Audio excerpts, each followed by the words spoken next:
ॐ सोमनाथाय नमः। ॐ मल्लिकार्जुनाय नमः। ॐ महाकालेश्वराय नमः। ॐ ओंकारेश्वराय नमः।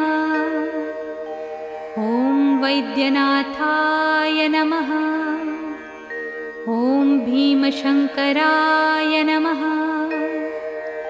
ॐ रामेश्वराय नमः।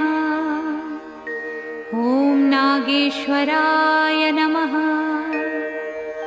ॐ विश्वेश्वराय नमः। ॐ त्र्यम्बकेश्वराय नमः। ॐ केदारेश्वराय नमः। ॐ भुस्मेश्वराय नमः।